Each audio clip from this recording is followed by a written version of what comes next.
Ahora sí, chicos, muy buenas tardes para todos. ¿Qué tal? ¿Cómo estamos? Buena tarde, Lucero, Fernanda, Mía, toda esa gente, ¿no? Toda esa gente de la tarde, ¿no? Toda esa gente de la tarde, de mi último curso, ¿no? Entonces de mi última clase, diré, ¿no? De mi última clase, ¿no? Entonces vamos a ponerle feeling, ¿no? Ya que de aquí bueno, no es que descanse, ¿no? Tengo cosas que hacer, pero al menos, pues, no, me bajo un poquito de responsabilidad de dictado, ¿no? Me bajo un poquito de responsabilidad de dictado. Listo, muy buena tarde. No lo saludaba, ya saben, porque mientras se carga el material no puedo ni moverme, ¿cierto? ¿No? O sea, la máquina me congela, ¿listo? Entonces no puedo moverme, ¿listo? Muy bien, pues chicos, voy a salir de por aquí para irme para allá, ¿les parece? Listo, ahora estoy acá. Listo, ¿cómo les quedó el ojo? ¿Ah? ¿Quién es el único que hace eso? Yo, ¿cierto? El único que hace eso en toda la presa de un Marcos es tu profe Renato. Listo. 20.000 profesores, ninguno lo ha descubierto, solo tu profe. Listo, muy bien. Sí, ya lo sé, soy un crack. Muy bien, pues señores, vamos a empezar. Chicos, ¿qué semana estamos ya? ¿Qué semana estamos, amigos? Vamos, díganmelo ustedes para que no lo diga yo y suene feo, pues chicos. ¿Qué semana? Ya entramos el día de hoy, la semana 14, chicos. Eso inmediatamente, ¿qué es lo que nos hace pensar, mis amigos? Que tan solo queda un mesecito. Un mesecito y esto se acabó, ¿no? Eso significa que tenemos que meterle, pues muchachos, el acelerador con todo, ¿no? Lo único que nos quedan son 4 encuentros más. Esto no lo cuentes ya, ¿cierto? Esto no lo cuentes, ¿no? Hoy día en la mañana, casualmente conversando pues con otro grupo, ¿no? Se me ocurrió estos dos versos que más o menos pues, ¿no? Marcan la idea, ¿no? Marcan la idea de que la clase de hoy prácticamente ya no existe, ¿cierto? Cuando algo comienza, muchachos, cuando algo comienza es que empieza a terminar. A su madre, definitivamente me salieron dos versazos, me salieron dos versazos. Cuando algo comienza es que empieza a terminar. Por ende, pues muchachos, esta semana 14 ya prácticamente pues no existe, ¿cierto? Esta semana no existe, ¿cierto? Tenemos únicamente que pensar en las 4 que se vienen, ¿no? Y ya arriba de mí, ¿cierto? Arriba de mí están viendo el tema del día de hoy. El tema del día de hoy. El indigenismo peruano. Y cuando hablamos de indigenismo en el Perú, tenemos que recordar casualmente, pues, ¿no? La obra que nos tomarán en el examen de admisión, ¿cierto? Que nos tomará, bueno, yo sé que ustedes, bueno, aquí se tomará también la prueba, ¿no? Entonces ustedes van a entrar por aquí, ¿no? Pero por ya, pues ponte, ¿no? Por X motivos, de repente por allí, pues no hay un traspiés, ¿no? Ustedes pueden postular, ¿cierto? Y esto ya ustedes lo tienen visionado, ¿no? Ustedes podrían postular en el examen de aquí ahorita, finales de noviembre, comienzos de diciembre, creo, ¿no, chicos? Y para eso, allí también van a tomar la novela que les pedí que empiecen a leerla, Ya, ¿qué importa? Nos queda un mes clavado, ¿cierto? Entonces, ¿qué les parece si la leemos pues a partir del lunes, ¿no? Y haríamos clavadito un mes, ¿no? Haríamos clavadito un mes. ¿Por qué, chicos? Porque, por ejemplo, hoy día, ya sabemos, ¿no? Hoy no se cuenta, ¿no? Entonces nos quedan 2 miércoles de noviembre y 2 miércoles de diciembre. Casualmente, el miércoles 8 que es feriado, ¿recuerdan? Bueno, aquí nos vale, ya saben que nos vale, ¿no?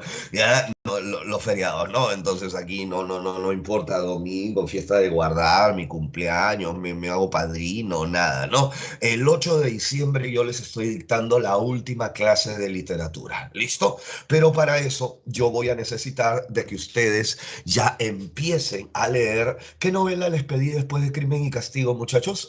¿Cuál es la novela que les pedí después de Crimen y Castigo? Castigo, ya se me olvidó, oye, que tiene que ver casualmente con el tema del día de hoy, ¿no, muchachos? Los ríos profundos, ¿cierto, mía? De nuestro taita, José María Arguedas, ¿cierto, muchachos? Muy bien, entonces yo espero que ya la tengan, ¿no? A ver, mano virtual, ¿quién la tiene ya? ¿Ah? ¿Quién la tiene, eh? Listo, y si la tienes, ya sería vos que la abras, ¿cierto? Porque por si acaso las obras se abren y se leen, ¿no? Eso es lo loco de las novelas, ¿no? Las puedes abrir, ¿no? Las puedes abrir y se pueden leer, ¿no? No es para que estén allí en tu estantería, ¿ya? Entonces, pues chicos, hoy día nosotros nos metemos al indigenismo, ¿les parece? ¿Ya? Pero les voy a pedir nuevamente que lean esta novela. ¿Por qué, chicos? Porque puede, y así como han leído Crimen y Castigo, ¿no? Porque yo estoy casi seguro que todos aquí han leído Crimen y Castigo, ¿cierto? Ay, pobre iluso tu profesor, ¿no? Listo, ¿no? Pues bien, puede venirte alguna pregunta que agarren Crimen y Castigo o agarren Los Ríos Profundos, agarren un extracto y sobre eso hagan una pregunta. ¿Entiendes? Yo no necesariamente en el argumento les conté ese extracto. Entonces, el raciocinio que pueden llegar a tener en torno a una pregunta que es sobre un tema o sobre un párrafo desconocido por ustedes, ¿entienden? Si bien pueden relacionarlo por las explicaciones que yo hago aquí, eso no significa o no les asegura, ¿no? De que ustedes vayan pues a tener un entendimiento global si es que ¿no? Ustedes hubieran leído la novela, ¿no? Hay una diferencia abismal entre que tú hayas leído Crimen y Castigo y que no te la haya contado yo, ¿entiendes? ¿No? O sea, eso reafirma únicamente que tú la leas y yo te explico, entonces tú dices, ya, pues no, ya entendí por acá, ¿no? Por aquí, así es el asunto, ¿entiendes? ¿No? De allí la importancia que lean, pues, muchachos, las obras. ¿Listo? Es una sugerencia simplemente, ¿no? Si quieres la tomas, si no la dejas. Listo. Muy bien, chicos, ya somos casi 20 por aquí, ¿no? Ya somos casi 20 por aquí. La gente, pues ya sabemos que viene, pues, ¿no? Cansada del almuerzo, pero hay que darle con todo, ¿cierto? Ya que no falta absolutamente nada. Entonces, señores, hoy día nos metemos al indigenismo, ¿cierto? Hoy día escribí cualquier cosa menos indigenismo, ¿eh? Hoy día nos entregamos de lleno a lo que viene a ser el indigenismo. Señores, yo quiero hacer la siguiente pregunta. ¿Qué es lo primero que viene a nuestra mente cuando hablamos de indigenismo? Vamos, chicos, ¿dónde está Guevara, Rodríguez, Villalobos, Ferrer, Urbina, Muñoz? ¿Dónde están? ¿Dónde están? ¿No tienen manos? ¿No tienen teclado? ¿Qué es lo que pasa con ustedes? Clorinda Mato es lo primero que le viene. Listo, hay que tener cuidado con eso. Y ya queda reafirmado, no se preocupen. Los indígenas, claro, Nicole, claro. Si yo pienso en el indigenismo, pienso definitivamente en los indígenas o en el indígena o en el poblador de la sierra que habita esas zonas rurales. Listo, muy bien. ¿En qué más, muchachos? ¿En qué más? Vamos. Indigenismo. Inmediatamente, ¿qué es? ¿A dónde mueve tu mente? ¿A dónde mueve tu mente? Indigenismo, ¿no? Ojo, ustedes, hoy es miércoles, chicos, han tenido la separata lunes, martes, miércoles, ¿entienden? ¿No? O sea, imagino que ustedes no están esperando, ¿no? Que yo haga la clase, ¿no? Para recién acercarse al tema, ¿no? El mundo andino, claro, ¿no? Ese mundo andino perfecto, ¿no? Si bien la palabra indio no es una acepción correcta, por decirlo de alguna forma, ¿no? Porque fue puesta pues por los españoles, ¿no? Porque recuerda que los españoles pues buscaban qué cosa, las Indias, ¿entiendes? ¿No? O sea, buscaban las Indias los españoles, ¿no? No a las Indias, sino buscaban pues las tierras indias, ¿entienden? ¿No? Y es por eso que pues, se quincearon y llegaron acá, ¿entiendes? ¿No? Y por eso nos llamaron indios, indígenas, ¿entiendes? ¿No? Por habitantes de las Indias a las cuales nunca llegaron, ¿entienden? ¿No? Entonces, el indigenismo, que es pues no una suerte de su fijación, de lo que viene a ser esta visión del indio, ¿cierto? Va a tener definitivamente un personaje clave, ¿no? Y ese personaje clave casualmente es pues el indio, ¿cierto? Y va a tener marcadamente un escenario clave, ¿cierto? Que es el mundo de la sierra, el mundo rural, gracias, gracias, el mundo rural, el mundo del campo, ¿cierto? ¿No? Nosotros alucinamos, ¿no? Alucinamos lo que viene a ser, pues, ¿no? La serranía peruana, ¿cierto? Listo, pues, muchachos. Oye, quiero hacerles una pregunta, chicos. Quiero hacerles una pregunta. Si yo agarro un pata, ¿no? Si yo agarro un pata moreno, ¿no? Un pata, un negro, pues agarro un negro, ¿ya? Agarro un negro y lo mando a la puna, lo mando a Puno, ¿ya? Lo mando a Puno, a Huancavelica y a Cucho, ¿ya? Eso sigue siendo indigenismo, chicos. ¿Ah? Eso sigue siendo indigenismo. ¿Ah? Vamos, muchachos. Yo agarro a un personaje negro, ¿cierto? Y lo meto a la puna. Eso es indigenismo, chicos. ¿Ah? Eso es indigenismo. No, no puede ser indigenismo. ¿Por qué no puede ser indigenismo? Porque para que sea indigenismo, Renato, el protagonista tiene que ser un indio, ¿entiendes? Si es un negro, ya no es indigenismo, pues Renato, es negrismo.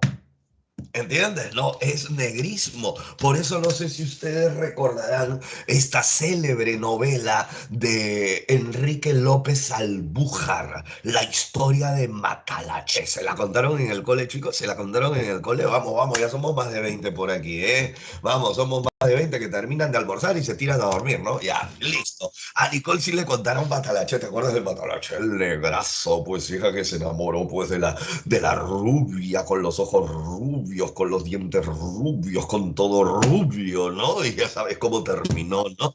Listo, muy bien, pues, ¿no? Eso es lo que podríamos nosotros considerar una novela negrista. ¿Por qué? Porque estoy ante un personaje negro, ¿entiendes? ¿No? Para que haya indigenismo, tiene que haber un indígena y tiene que estar en la sierra. Ahora, yo saco al poblador indígena de Ayacucho, de Huancavelica, de Huancayo, de Cerro de Pasco, de Puno, toda la serranía nacional. ¿Listo? Lo saco y lo traigo a Lima y lo hago caminar por el Jirón de la Unión. Eso sí es indigenismo, ¿sí o no, chicos? ¿Ah? ¿Eso sí es indigenismo o tampoco es indigenismo? ¿Qué tienen que decirme ustedes? ¿Eso es indigenismo o eso no es indigenismo tampoco, chicos? ¿Ah? Vamos por Valdivia, Rodríguez, Ferrer, Muñoz, ¿dónde están ustedes? ¿Existen o no existen? ¿Ah? Vamos, muchachos. ¿Ah?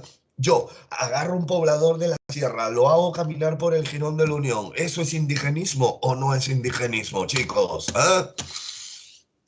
No, no, no puede ser indigenismo, chicos, porque el indigenismo, ¿eso ya qué sería? Eso sería urbanismo en todo caso, o sea, los años qué, los años 50, pues muchachos, eso ya es los años 50, la literatura urbana. Ribeiro, Julio Ramón Ribeiro con su gallinazo sin plumas, esos chibolos que tienen que escarbar entre la basura para alimentar a su cerdo pascual, ¿se acuerdan? No, eso es urbanismo. Claro, la onda de lo urbano crece de la mano con lo que viene a ser la aparición de las barriadas.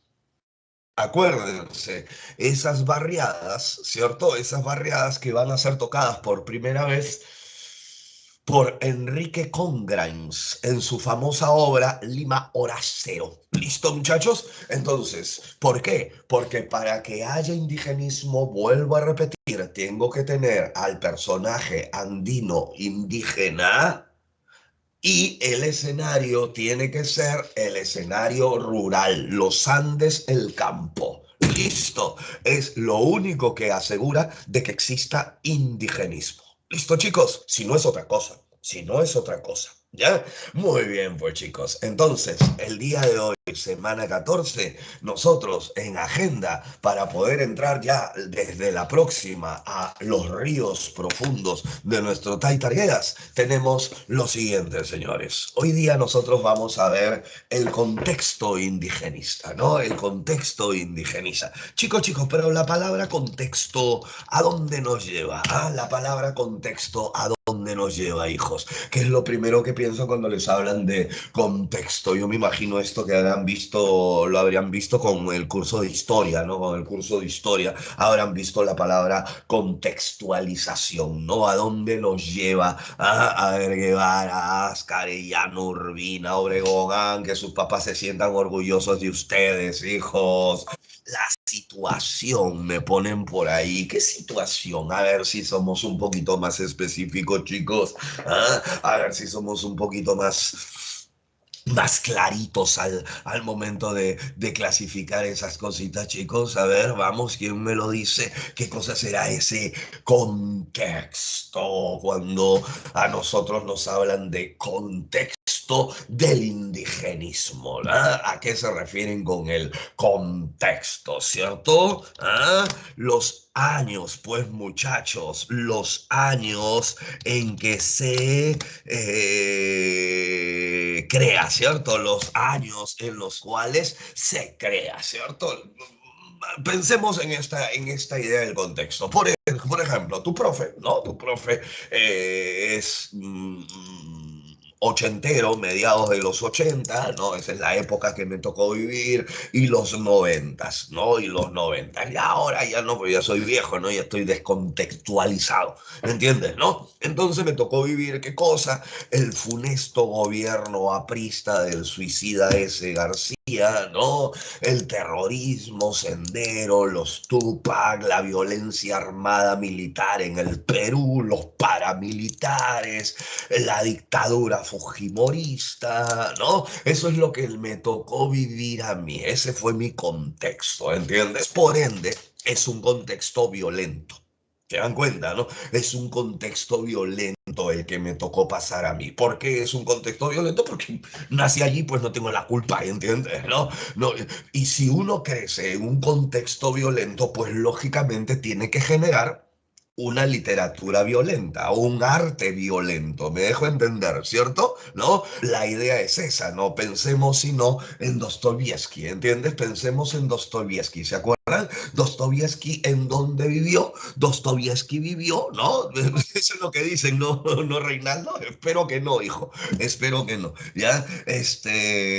Dostoyevsky vivía, como sabemos nosotros, ¿no? En lugares miserables, al costado de prostitutas, delincuentes, borrachos, ¿entiendes? Él mismo era un ludópata, entendemos, ¿no? Y por ende su literatura es el reflejo de su contexto, ¿entiendes? ¿No? De su contexto. Ustedes, por ejemplo, ¿no? Sin ir tan lejos, ¿no? Ustedes también viven un contexto. ¿Cuál es el contexto que viven ustedes, chicos? A ver, ¿cuál es el contexto que viven ustedes? A ver, díganlo ustedes para no sentirme mal y tener que decírselo. Eco, ese es tu contexto. Ustedes son la generación pandemia, ¿entiendes? O sea, son pandémicos, son pandémicos, y por ende muchos de ustedes, ¿no? Mañana más tarde o tal vez ahora, en este momento, están creando, ¿no? Porque yo estoy seguro que de los 30 que ya somos por aquí casi, ¿no?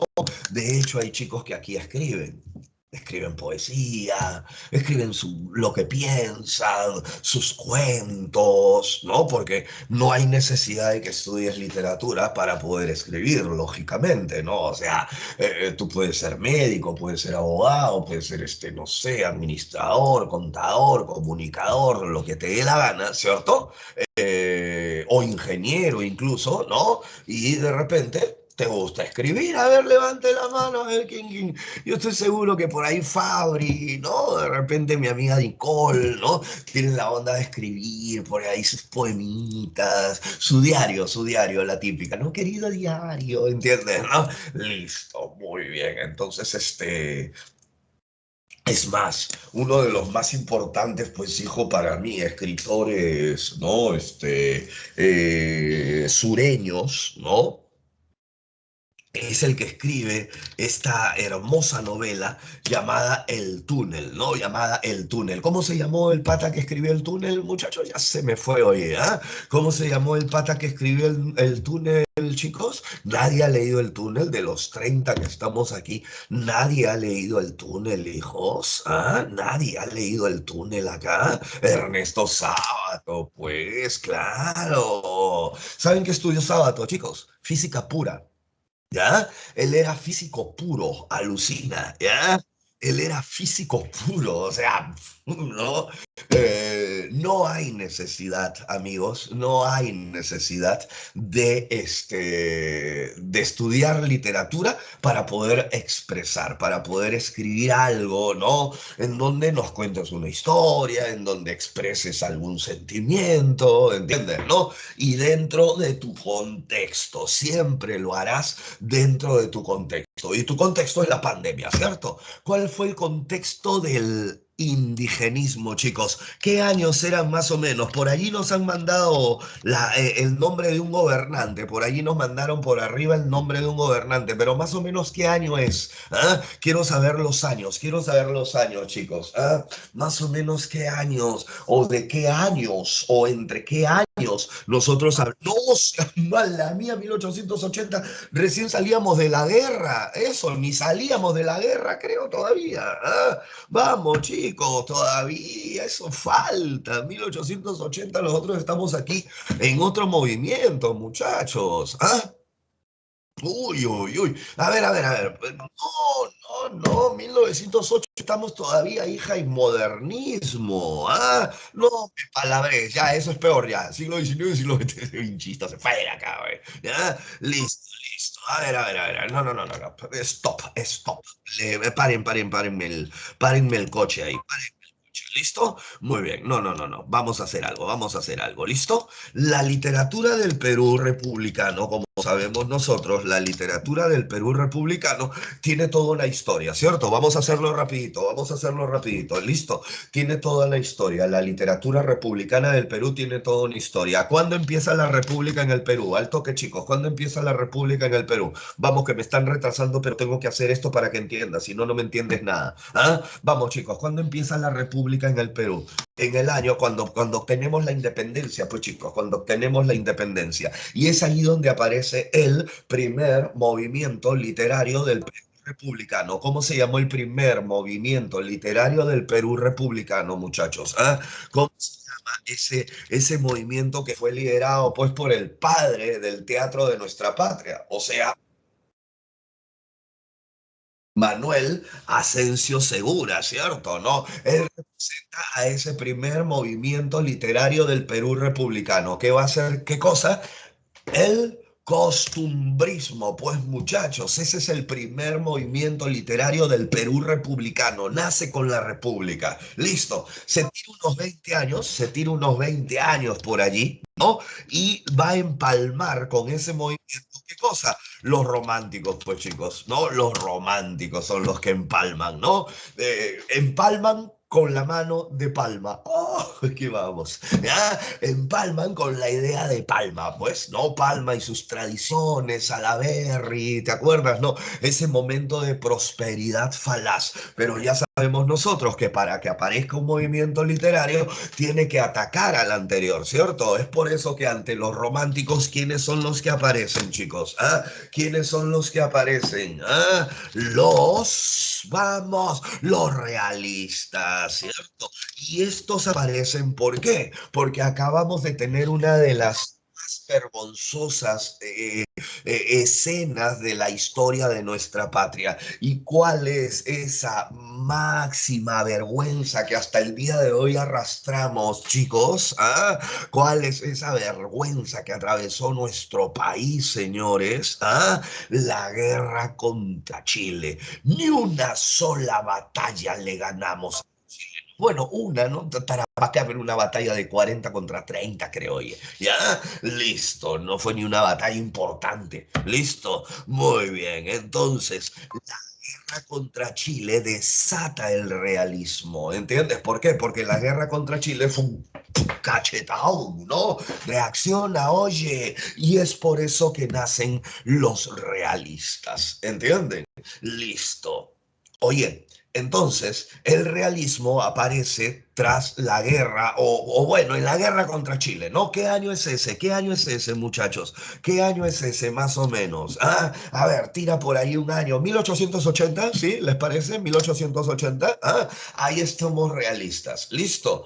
Y luego de allí, como saben ustedes, aparece la otra mano, el primer movimiento literario hispanoamericano propio, ¿cierto? Vuelvo a repetir, el primer movimiento literario hispanoamericano propio, ¿cierto, muchachos? Muy bien, ¿y cuál fue el primer movimiento literario hispanoamericano propio, hijos? ¿Ah? ¿Cuál es el primer movimiento literario hispanoamericano propio? El modernismo. Entonces el modernismo va a tirar de 1880, casi con el realismo va, ¿no? Hasta 1900, listo, hasta 1900 o 1900, casi 10, por decirlo de alguna forma, ¿no? Por decirlo de alguna forma. Y después del modernismo, ¿qué es lo que viene, chicos? Después del modernismo, ¿qué es lo que viene? Ah, viene Valdelomar, pues chicos, y Valdelomar, ¿qué cosa fue? Con ese cuento hermosísimo y esa nostalgia provinciana que tenía Valdelomar. ¿Ah? ¿Qué cosa fue Valdelomar, señores? ¿En qué movimiento literario lo metes a Valdelomar aquí en Perú? En el posmodernismo, o sea, del 10 al 20.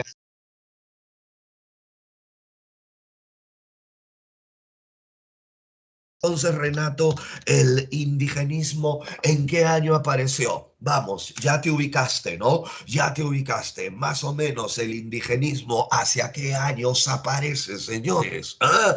Hacia los años 20, 30, 40, del 20 al 40, ¿cierto? 50 ya no, porque el 50 ya es urbanismo.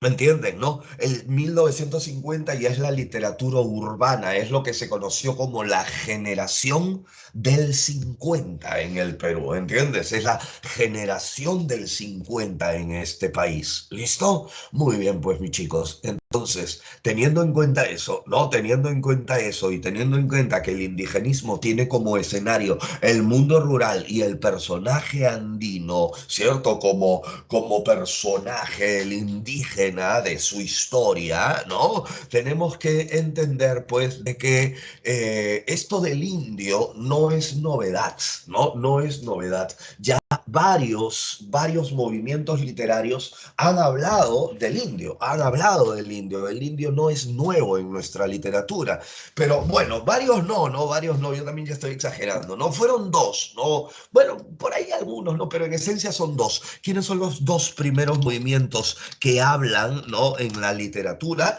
del indio? O sea, tienen al indio así como una suerte de personaje, ¿no? El primer movimiento todavía lo tiene pues desde una figura pues no muy pintoresca, muy caricaturesca, ¿no? Ven al indio así, ¿no? Ya luego el siguiente movimiento, ¿no? El siguiente movimiento aquí en el Perú ve al indio pues como, bueno, todavía hay una visión paternalista, ¿no? Pero ¿quiénes son los dos movimientos literarios en el Perú previos al indigenismo que hablan del indio? Jóvenes, vamos, Guevara, Rodríguez, Arellano, Muñoz, Obregón. ¿Dónde estamos, muchachos? ¿Ah? ¿Dónde estamos? Vamos, el realismo. No, la vanguardia no. La vanguardia era vanguardia, la vanguardia más bien está a la par con el indigenismo. La vanguardia peruana, que fue mucho más poética, mucho más lírica, ¿ah? También aparece por los años 20, 30, 40 y va a la par con el indigenismo, pero el indigenismo fue más que nada narrativa, novelas, cuentos, poemas, vanguardia, poesía, indigenismo, narrativa. ¿Entienden, no? Pero los dos van a la par, los dos van a la par, ¿no?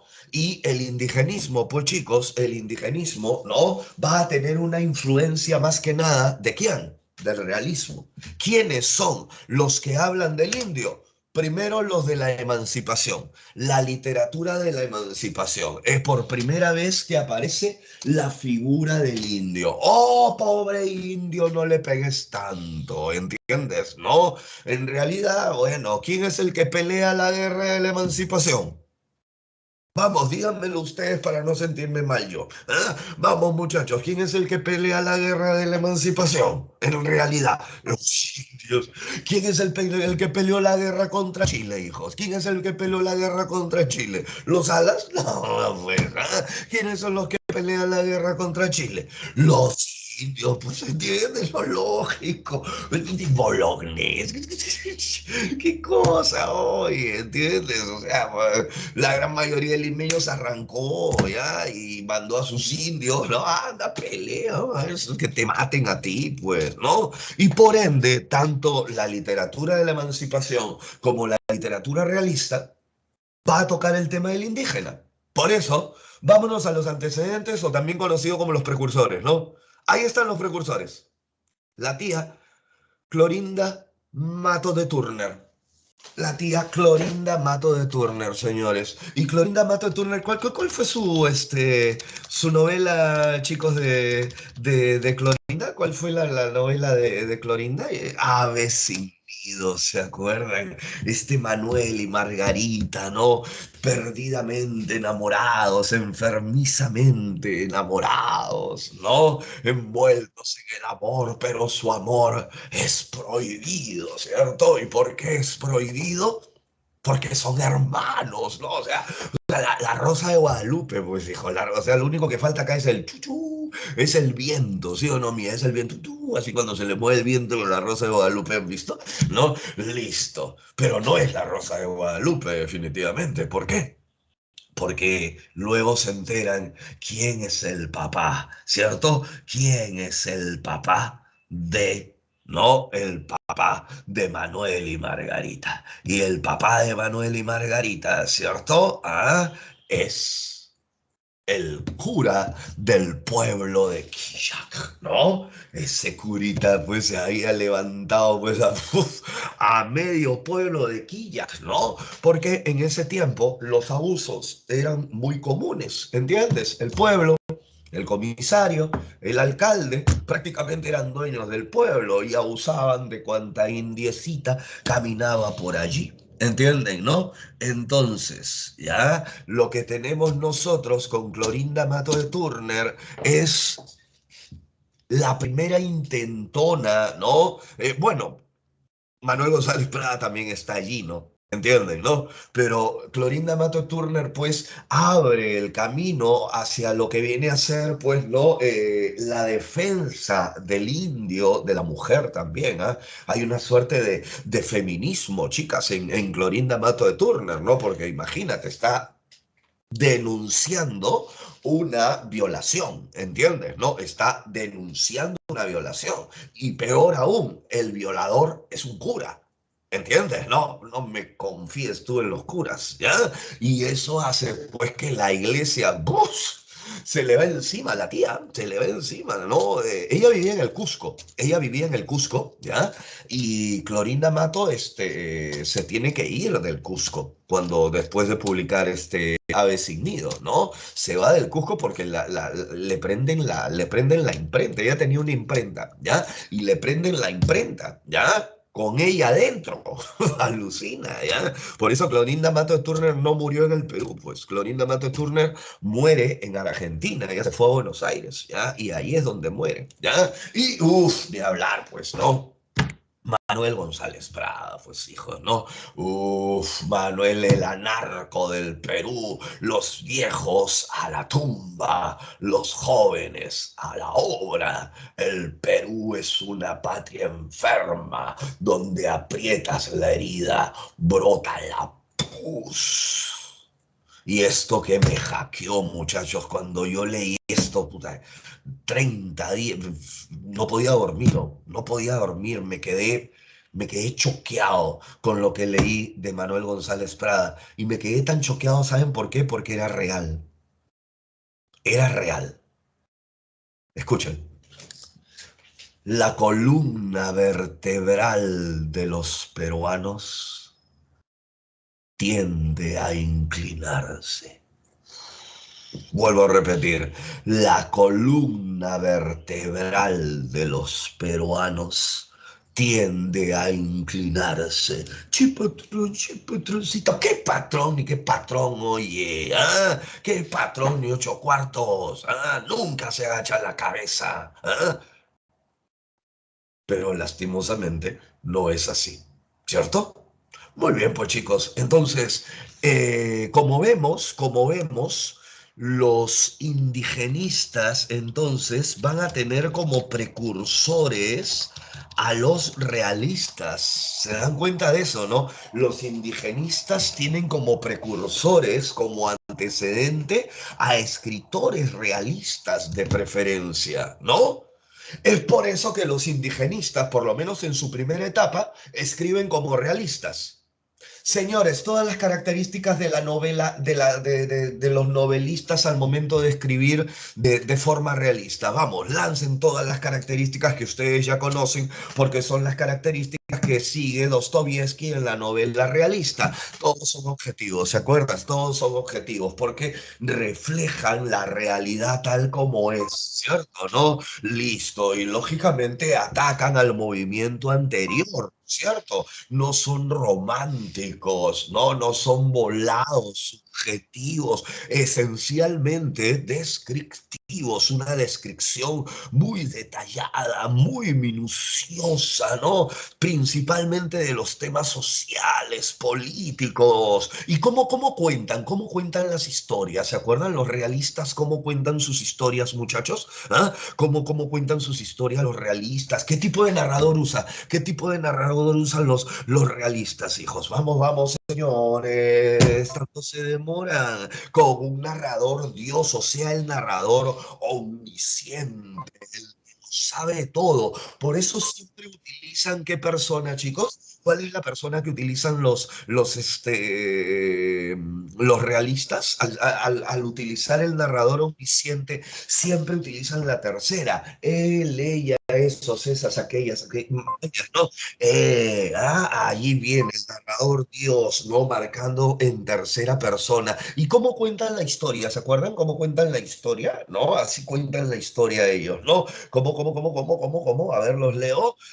Ya sé que en tercera, no, te estoy diciendo cómo cuenta la historia en la cuestión temporal.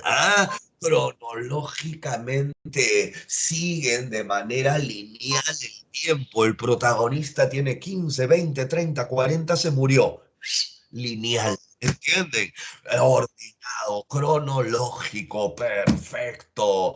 ¿Por qué? Porque los indigenistas tuvieron todo el estilo realista, ¿entiendes? Tuvieron todo el estilo realista, pero reflejado después de 40 años, ¿entiendes? ¿No? Porque la movida realista en el Perú se dio casi al finalizar la guerra contra Chile, ¿entiendes? Y hasta que apareció el indigenismo 1920, allí tenemos, pues, ¿no? Los 30, 40 años de separación, ¿no? Previos a esta onda indigenista. Fue la onda realista. Señores, entonces, el día de hoy, el indigenismo peruano y su contexto. Listo. Me voy un ratito, ¿les parece? Sí, me voy un ratito. Me voy para allá. Mira para allá. Aquí estoy, listo. Muy bien, pues señores. Entonces, veamos qué era lo que pasaba en la parte contextual. Gobernaba este tío llamado Augusto Beleguía, ¿cierto? ¿No? El cual pues se tiró ¿cuántos años en el gobierno, muchachos? ¿Cuántos años se tiró en el gobierno este tío? Este tío apitucado, ¿no? Este tío que abrió pues, ¿no? Las rutas a que vengan, pues, ¿no? Los yanquis, ¿no? Claro, por eso se llamó Oncenio, ¿no, Bengolea? Por eso se llamó Oncenio. Llamó a los gringos, llamó a los ingleses, llamó a los franceses, venga. Vengan, estoy poniendo en venta el Perú, ¿se acuerdan, no? Claro, Leguía fue la aristocracia, ¿no? Los gobiernos aristocráticos, ¿no? Vendamos el Perú, pero eso vale 10 soles, ¿qué importa? Págame 3, papá, págame 3.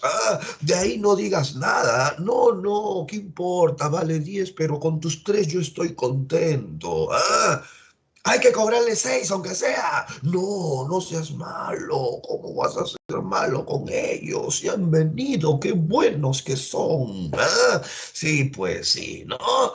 Esa es Leguía. Ese fue Leguía. Listo. Ya saben cómo acabó Leguía, ¿no, chicos? ¿Saben? ¿Se acuerdan? ¿Les dijeron? ¿Les contaron cómo acabó Leguía? Preso. ¿Cierto? Acabó preso. Fue el primer presidente preso que tuvo el Perú y de paso el primer presidente que se murió preso. ¿Ya? Dentro de poco va a pasar lo mismo, vas a ver. Listo. Entonces, señores, él es el que abre esos capitales extranjeros. Ahora ustedes me dirán, pues no, ¿y eso qué miércoles tiene que ver con el indigenismo, Renato? De que todo, en esencia, lo explotó bajo la idea del centralismo, ¿no? Bajo la idea del centralismo. Todo es la capital, todo es Lima, ¿no? Los pueblos de la sierra. ¿Qué es eso? ¿Qué es sierra? ¿Entiendes? ¿No? Y ya ni de la selva, ya ni te comento, ¿entiendes? No, la selva pues era pues, un paraíso, no sé, ¿no? De cuento, ¿entiendes? ¿No? ¿Qué cosas era selva, ¿no? O sea, era pues inhóspito a más no decir, ¿entiendes? ¿No? Eran inhóspito a más no decir, ¿no? Entonces, pero casualmente muchos pobladores de la sierra habían empezado a llegar a Lima, ¿no? Todavía no hablo de las grandes migraciones que ya se dan con Odría, ¿no? Sino pues pobladores de la sierra con cierto acomodamiento económico tenían la posibilidad de venir a la ciudad, ¿no? Y lógicamente se daban cuenta pues de esas diferencias, porque eso es lo que al último generó Leguía, ¿no? La capital acá y la serranía para acá, y lógico, si ya había una diferencia, acuérdate que nosotros somos un país encantadoramente multilingüista, ¿te acuerdas? ¿No? Pluricultural y todo ese rollo, ¿ya? Entonces, si ya había una separación, Leguía la larga, ¿entiendes? La hace prácticamente irreconciliable hasta el día de hoy, ¿ya? Y lógicamente, pues va a haber un enfrentamiento. No va a haber un enfrentamiento, el poblador de la sierra pues se va a sentir incómodo, ¿no? Ante un tío que todo se lo manda para Lima porque alucinan que Lima es el Perú, acuérdense lo que decía Abraham Valdelomar, ¿cierto?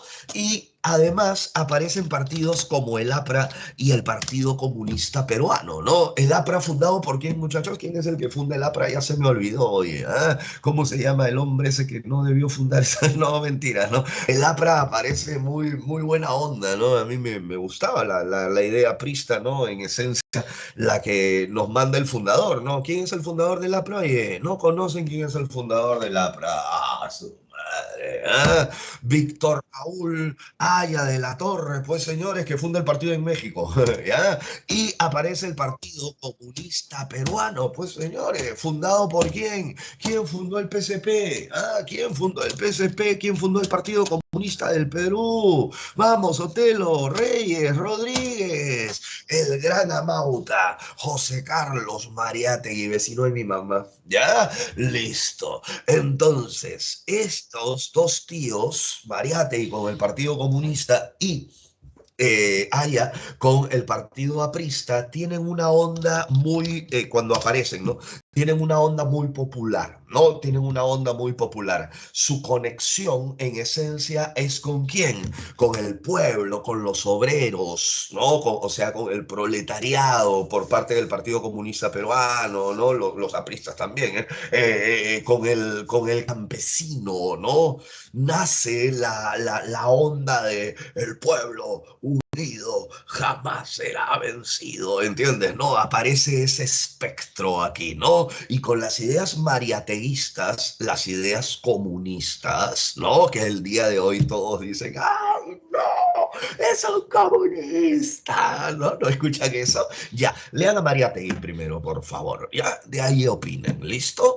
Los 7 ensayos de interpretación de la realidad peruana en donde se difunden las ciencias sociales que a partir de ese momento son un nuevo estudio, ¿no? Y allí se plantea el gran problema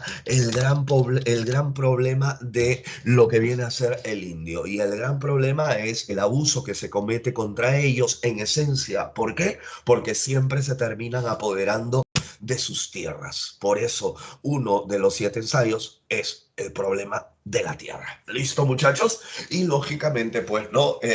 Los pensadores que venían, ojo, Mariátegui, a su madre me olvidé, Moqueguano, ya, Aya, Trujillano, viene Basadre de Tacna, los hermanos Cornejo Polar de Arequipa, ¿no? O sea, viene toda una gente, ¿entiendes? ¿No? Viene toda una gente aquí a Lima, ¿no? Que empieza pues a reflexionar en torno a nuestra identidad. El limeño en realidad la identidad como que la tiene un poco pues, ¿no? ¿No? Hecho una gelatina, ¿no? Entonces el poblador de los Andes que llega aquí empieza esa reflexión, ¿no? Se genera, por ejemplo, pues, no sé si ustedes conocen en La Victoria la famosa la Plaza Manco Cápac, ¿no? La famosa Plaza Manco Cápac. Es por primera vez que se genera una plaza con la figura andina de un, ¿no? De un personaje quechua, ¿entiendes? ¿No? De un personaje quechua, ¿ya? Y imagínate, ¿no? Imagínense, si estábamos llenos de San Martínez, Bolívares, Pizarros, Colones, ¿no? Pizarro. O sea, el que llegó a violar, ultrajar, matar o robar, le hicimos estatua. O sea, Perú está locazo, le hicimos estatua, ¿entiendes? Eso hace, pues, muchachos, que la identidad se marque al ver, pues, tremendo monumento de Manco Cápac, ¿no? Lógico, los limeños van a decir, ¡ay, no, qué horror! Un indio, ¿entiendes? ¿No? Como ahora, pues, ¡ay, sombrero! ¿Entienden? ¿No? Es lo que se tiene, lo que se tiene desde hace 200 años atrás, hijos, ya 200 años atrás. Entonces, este indigenismo, muchachos, no fue solamente literatura, ¿ya? Este indigenismo no es solamente literatura.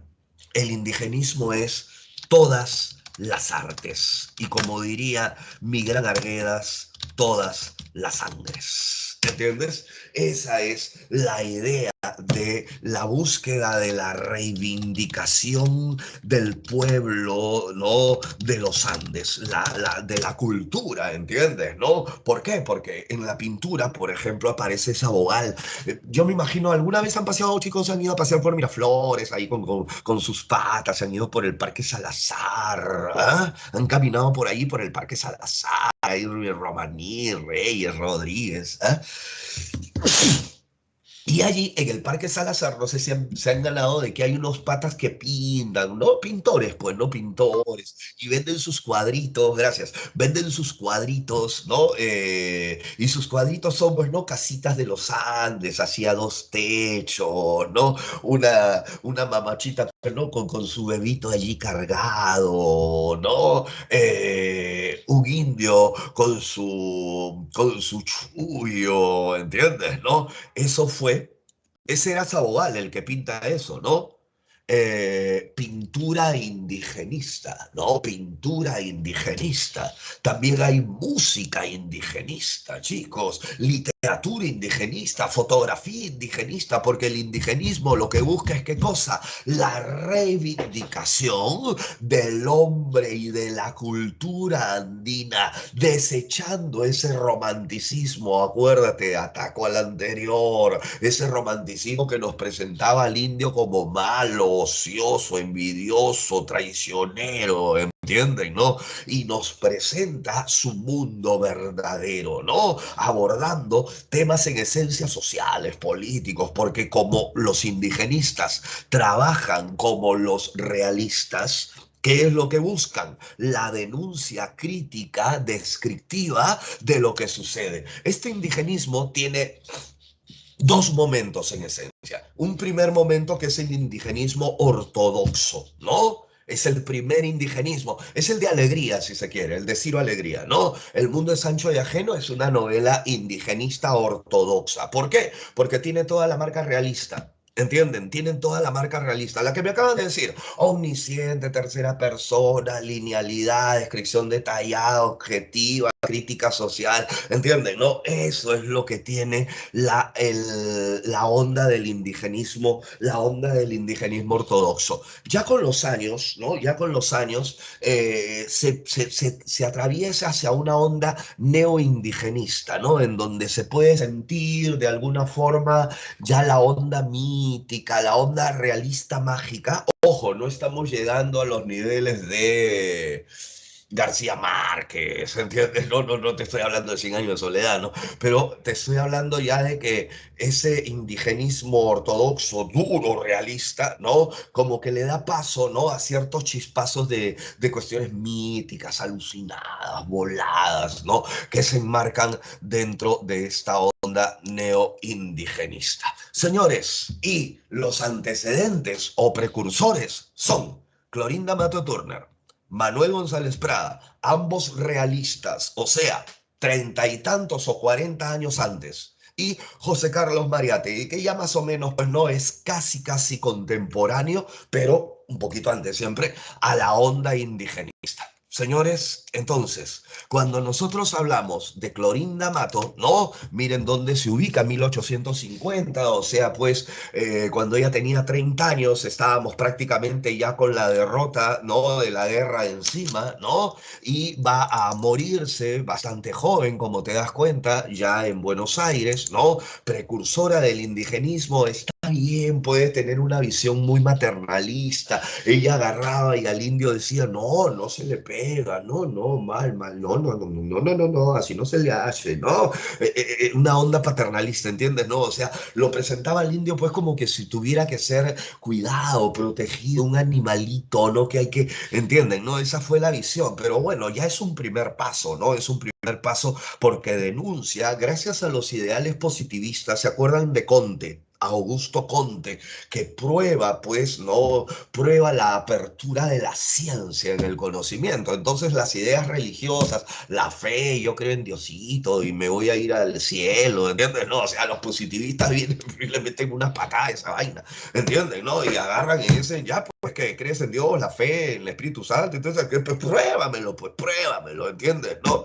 Y ya sabemos nosotros que eso no se puede probar, sino simplemente pues se maneja por medio de la fe, ¿entiendes? ¿No? Y lógicamente la fe tiene un montón de aristas y de locuras por allí, ¿no? Que nos llevan pues hasta levitar si deseas, ¿no? Pero bueno, en fin, la onda es que Clorinda Mato, desde esa visión positivista, pues lógicamente va a tener una posición anticlerical, o sea, pues la tía con ave sin nido se enfrenta abiertamente a la iglesia, como también lo hace Manuel González Prada, anarco, antirreligioso, ateo, anti-español, anti-chileno, anti-todo, pero anti González Prada era él, ¿entiendes? ¿No? O sea, pues era una energía alucinante, ¿no? Y casualmente en su libro Páginas Libres, ¿no? Que de repente ustedes ya están horrorizándose, ¿no? Ay, Renato escrito páginas con J, si para mí él era Dios, mira, no sabe escribir. No, porque casualmente González Prada decía, ¿no? ¿Para qué la G si suena como J? ¿Para qué la I si la otra I tiene el mismo valor? ¿Entiendes? ¿No?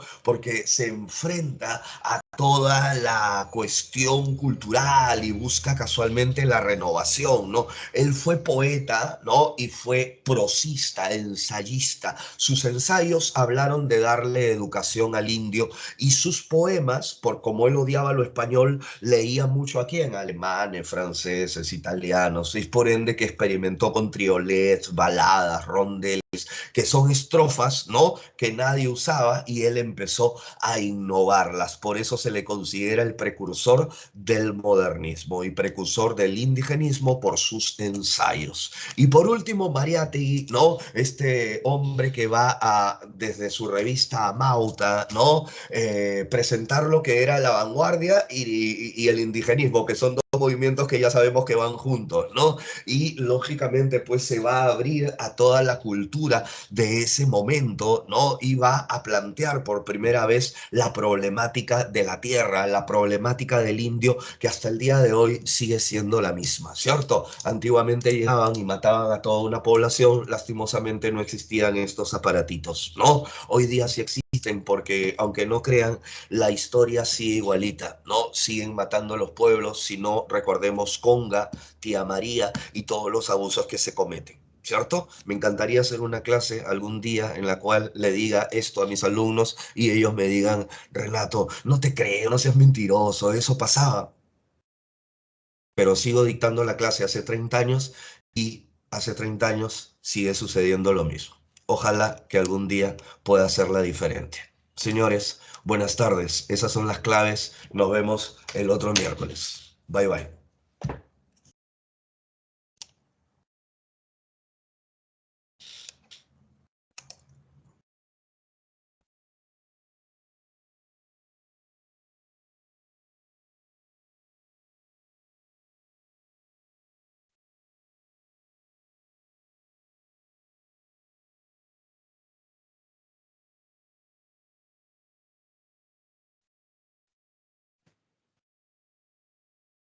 Jóvenes, muy buenas tardes.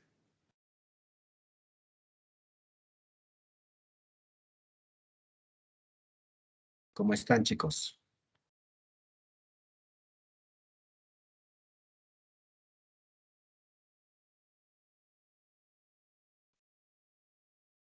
A ver, un par de segundos para poder hacer una captura de pantalla, por favor, ¿ya?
Bien, chicos, vamos a comenzar. Voy a compartir pantalla. Por favor, me indican si todo está bien, se escucha bien, se ve bien. Voy a dejar de compartir cámara para tener mayor velocidad de subida, ¿ya? Chicos, por favor, confirmen si todo está bien.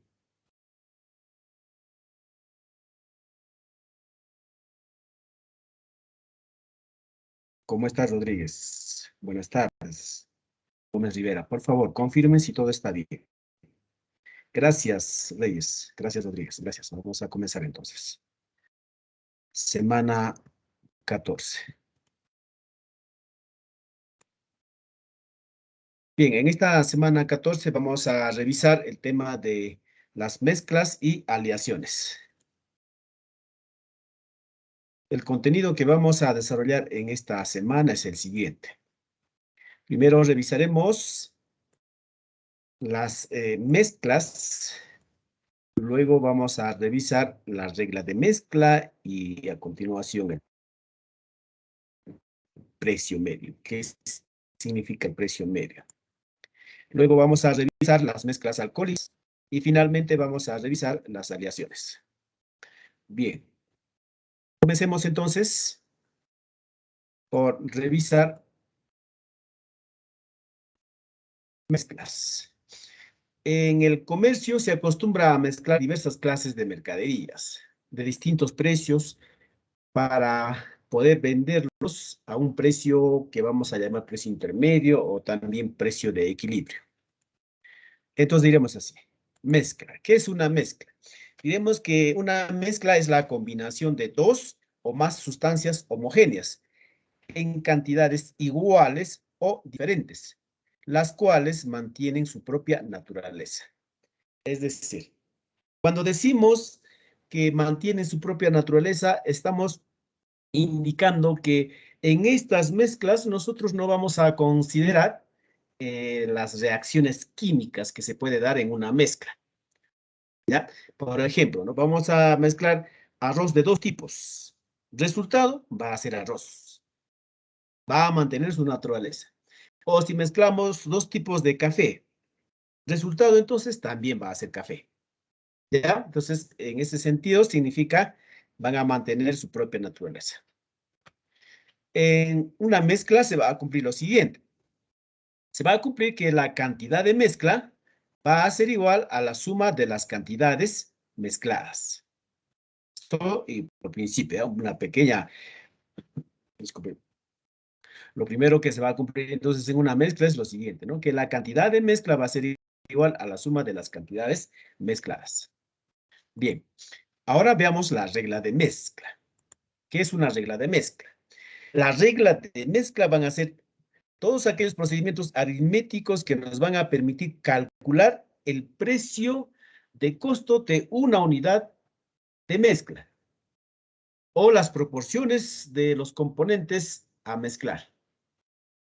En una regla de mezcla también se va a cumplir lo siguiente.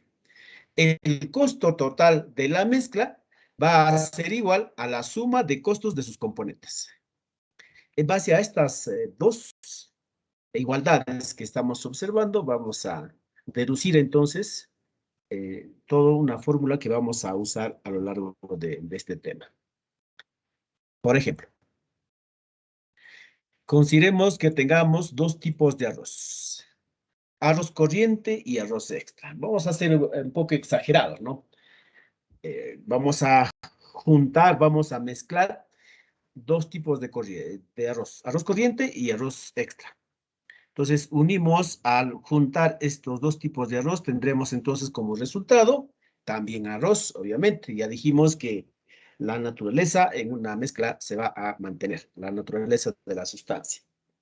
Entonces, asumamos que del arroz corriente dispongamos de 20 kilogramos y de arroz extra 30 kilogramos. Por consiguiente, por la primera, podemos decir que se va a cumplir lo siguiente, ¿no? Que la cantidad de mezcla, 50, es igual a la suma de las cantidades mezcladas. Esto es, obviamente, de manera natural surge esta igualdad. Ahora, consideremos que el precio del arroz corriente, digamos que sea de 2 soles, y el arroz extra de 3 soles. Entonces, ahora me interesa saber cuál será el precio de 1 kilogramo del arroz mezclado. Ese será mi objetivo. Entonces, no sabemos cuál será el precio de una unidad del kilogramo de arroz mezclado. Entonces, para ello vamos a decir que se debe cumplir lo siguiente. Ya usamos el primero, que la suma o la suma de las cantidades mezcladas es igual a la cantidad de mezcla. Ahora se va a cumplir lo siguiente con respecto al costo. El costo total de la mezcla será igual a la suma de costos de sus componentes. Aquí tenemos dos componentes, en este caso arroz corriente y arroz extra. Entonces, se debe cumplir.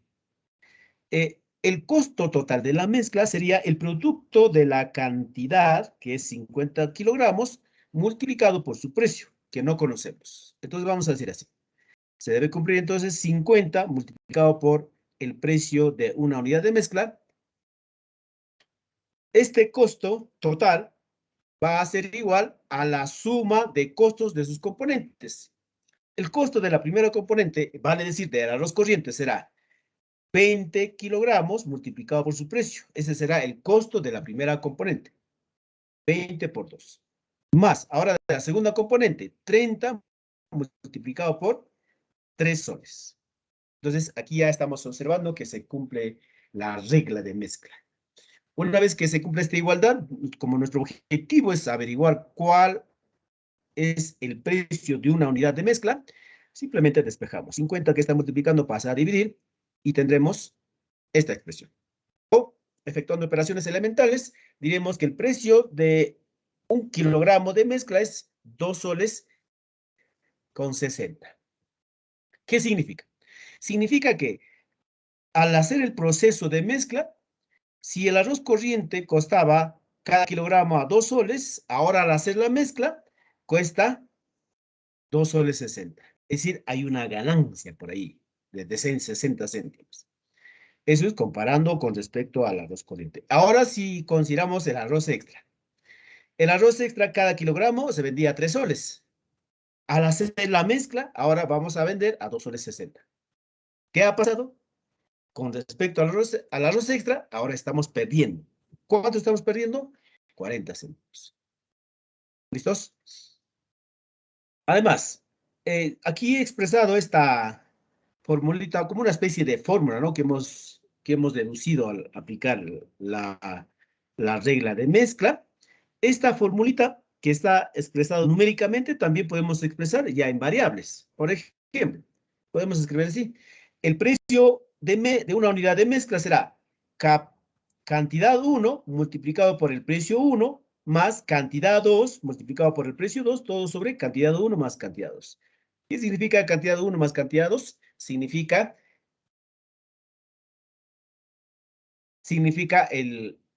la cantidad de mezcla total, la suma de las cantidades mezcladas. Esta formulita que acabamos de presentar, que no es otra cosa más escrita lo anterior, solamente que en variables. Ahora vamos a generalizar de la siguiente manera. Lo hacemos para generalizar. En general decimos entonces. En general se va a cumplir lo siguiente. Ahora ya no vamos a tener dos sustancias, ahora vamos a tener más de dos sustancias. Por ejemplo, digamos, vamos a tener sustancias con sus respectivas cantidades y precios. Por ejemplo, ¿no? Sustancia 1, o si queremos, arroz del tipo 1, que supongamos que tengamos una cantidad C1, cuyo precio por cada kilogramo, precio 1 o P sub 1. Y así, sustancia 2 o arroz de tipo 2, cuya cantidad, digamos, es C sub 2 y precio P sub 2. Y así sucesivamente. Arroz de tipo 3, cuya cantidad será representada por C sub 3 o el precio de cada kilogramo de esta sustancia 3 o arroz de tipo 3, P sub 3. Y así sucesivamente. Digamos, arroz de tipo N o sustancia enésima, cuya cantidad, digamos, que sea C sub N y el precio de cada kilogramo P sub N. Ya está. Podemos calcular el costo de cada sustancia. Simplemente vamos a multiplicar la cantidad por su precio. Ese será el costo de cada sustancia, tal y como hicimos anteriormente. Lo mismo para la sustancia 2 o arroz de tipo 2, para la sustancia 3 y así sucesivamente. Ahora, sumamos estos costos de cada sustancia, entonces vamos a obtener el costo total. Eso es lo que vamos a obtener si sumamos la columna del costo de cada sustancia. Si sumamos las cantidades, también vamos a obtener como resultado cantidad total. Así entonces, ahora expresaremos nuestro precio de una unidad de mezcla, P sub M. P sub M se va a calcular entonces de la siguiente manera. Costo total sobre cantidad total. O, como habíamos presentado en la diapositiva anterior, el precio de una unidad de mezcla será cantidad 1 por su precio 1, más cantidad 2 por su precio 2, más, y así sucesivamente, cantidad enésima por su precio enésimo. ¿Qué cosa significa esta suma? Significa el costo total de la mezcla. Dividido entre cantidad 1 más cantidad 2 más cantidad y así hasta cantidad enésima. ¿Qué significa esta suma? Significa la cantidad total. ¿Listos? Entonces, esta es la formulita un poco más general, considerando más N sustancias. Algunas observaciones con respecto a lo que acabamos de ver. Primero, de aquí en adelante ya no vamos a decir precio de una unidad de mezcla. De aquí en adelante, P sub M nos va a indicar el precio medio, que también se conoce como precio de equilibrio. ¿Ya? Segunda observación. El precio medio siempre será menor que el precio mayor, pero mayor que el precio menor. También podemos verificar esta desigualdad en el ejemplo anterior. Es decir, que el precio medio será menor que el precio 2 y mayor que el precio 1. Es decir, 2,6 o 2 soles con 60, obviamente es menor que 3, y a su vez este será mayor que 2 soles, que eran los precios que habíamos indicado. Otra observación. Cuando hicimos la comparación con respecto al precio de arroz corriente y arroz extra, vimos que en la primera, había una ganancia de 60 céntimos con respecto al arroz corriente. Pero ahora con respecto al arroz extra, la ganancia o la pérdida, en este caso había una pérdida de 40 céntimos. Pero en realidad, haciendo este proceso de mezcla y encontrando el precio, y de ahí el nombre, precio de equilibrio, no se gana ni se pierde. Es decir, la ganancia aparente va a ser igual a la pérdida aparente. Con numeritos sería de la siguiente manera. Con respecto al arroz corriente, aparentemente hay una ganancia porque el precio medio es de 2 soles 60 y inicialmente sin mezclar se vendía a 2 soles. Entonces la diferencia es de 60 céntimos. Se ganaba o se gana aparentemente 60 céntimos por cada kilogramo. Ahora, con respecto al arroz extra, el costo de arroz extra solito era 3 soles, pero al hacer la mezcla, el precio medio es de 2 soles 60. Entonces, la diferencia nos da 40 céntimos. Hay una pérdida de 3 soles a vender a 2 soles 60, obviamente hay una pérdida de 40 céntimos. Ya está. Entonces, ahora, si yo quisiera saber cuánto gano aparentemente con respecto al arroz corriente, diría así: 60 céntimos multiplicado por total, en este caso por el total que sería 20 kilogramos. Ese sería lo que gano aparentemente. ¿Y cuál sería lo que pierdo aparentemente? Lo que pierdo aparentemente sería, ¿no? 40 céntimos por cada kilogramo. Como disponemos de 30 kilogramos, entonces multiplicamos. 40 céntimos multiplicado por 30. Pero si uno efectúa este producto, nos daremos cuenta que esto es 12. Es decir, hay un equilibrio. La ganancia aparente es igual a la pérdida aparente. Entonces, no hay ganancia ni tampoco hay pérdida.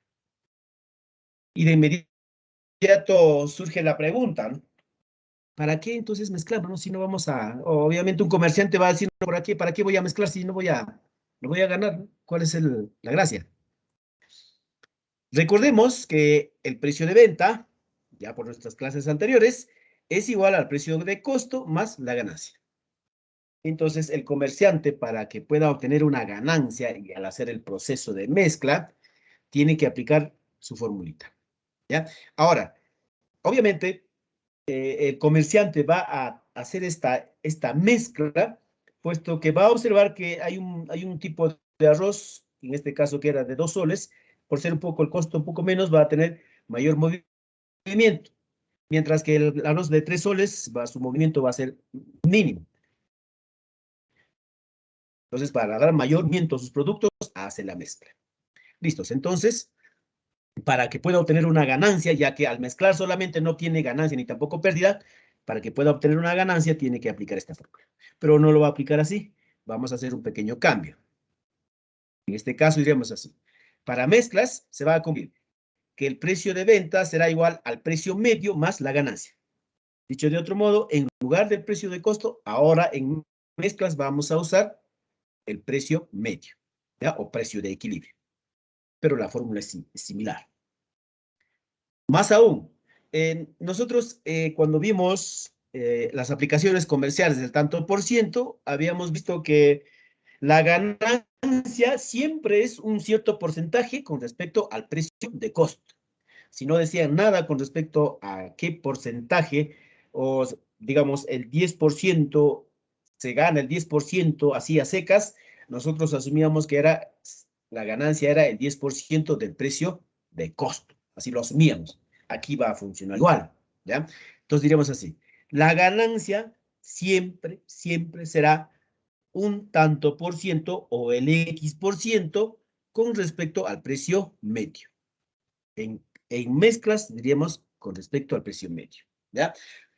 Por ejemplo, si nos dicen se gana el 15%, ¿no? Al vender la mezcla se gana el 15%, nada más, si nos dicen así, nosotros debemos entender que se está ganando el 15% con respecto al precio medio, ¿ya? Ahora, si nos dicen se gana el 15% con respecto al precio de venta, ahí sí hay que respetar el enunciado, ¿ya? Si no dicen nada, asumimos que la ganancia será siempre un cierto porcentaje con respecto al precio medio. Esta formulita que está marcada y resaltada, podemos reescribir. Al reescribir sería así.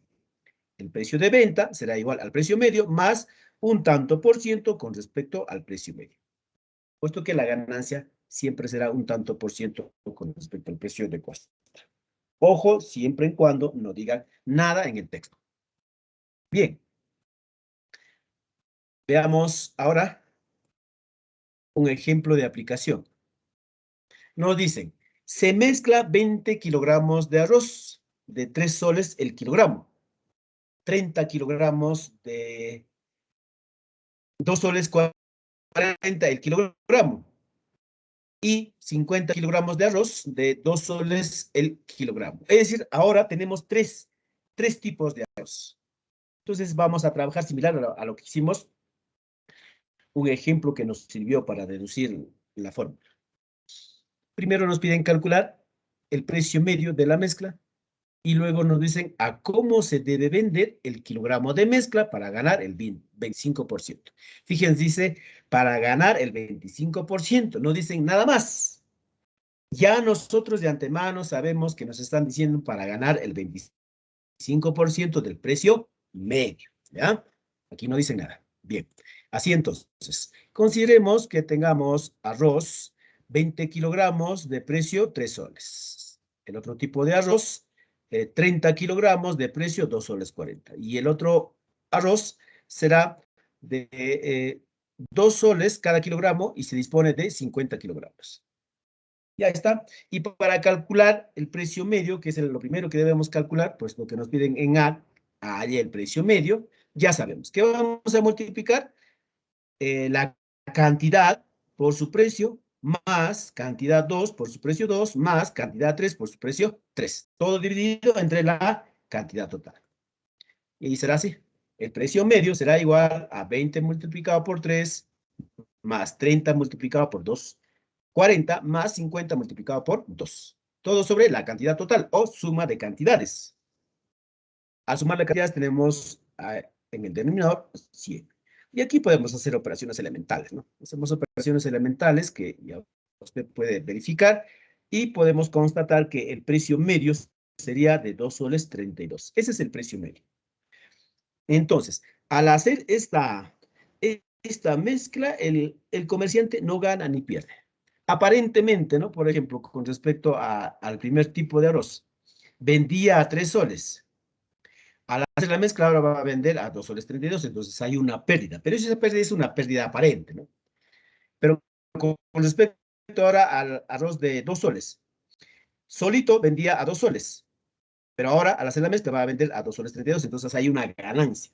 Pero esta ganancia es esa ganancia aparente, no es una ganancia neta, ¿no? Bien, entonces teniendo el precio medio, ahora queremos averiguar a cómo se debe vender para ganar. ¿Ve? Aquí recién le aplica lo que quiere ganar. Quiere ganar el 25%. Entonces, sabemos que el precio de venta es igual al precio medio más el 25% del precio medio, que es lo mismo que decir el 125% del precio medio. Y como ya tenemos el precio medio, simplemente reemplazamos y hacemos operaciones elementales y obtendremos que para ganar el 25% del precio medio debe vender a 2 soles 90. Bien, entonces esta es una aplicación directa de la regla de mezcla.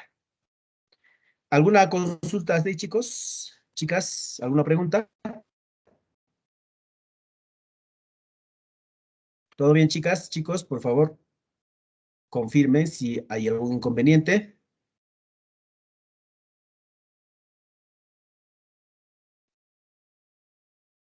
Bien, gracias. Seguimos entonces. Gracias. Ahora vamos a revisar la regla de mezclas alcohólicas. En las mezclas alcohólicas solamente vamos a tener dos tipos de sustancias, alcohol y agua. Mezcla alcohólica. La mezcla alcohólica es aquella mezcla en la que intervienen alcohol puro y agua, o donde los ingredientes contienen cierta cantidad de alcohol puro. Cuando hablamos de mezcla alcohólica, entonces solamente consideramos agua y alcohol puro. Nada más. Dos sustancias. La regla de mezcla alcohólica. La regla de mezcla alcohólica también van a ser aquellos procedimientos aritméticos que nos van a permitir calcular la cantidad, perdón, la concentración de alcohol puro. O también vamos a decir el grado de alcohol en una unidad de mezcla alcohólica. Es decir, cuando hacemos operaciones, vamos a obtener un numerito, el cual vamos a denominar el grado. El grado de alcohol, el cual vamos a representar como G o H, grado alcohólico. Esta será el indicador del nivel de pureza de una mezcla alcohólica. O nos va a indicar qué tanto por ciento de alcohol puro contiene una mezcla alcohólica. Es decir, el grado de alcohol vamos a calcular de la siguiente manera. Vamos a dividir el volumen de alcohol puro sobre el volumen total de la mezcla. A todo ese resultado multiplicaremos por el 100% y ese resultado nos va a indicar qué porcentaje de todo el contenido es alcohol puro. Esta formulita un poco extensa podemos también resumir de la siguiente manera. Lo resumimos así. El grado de alcohol será igual al volumen del alcohol puro sobre el volumen total, todo multiplicado por el 100%.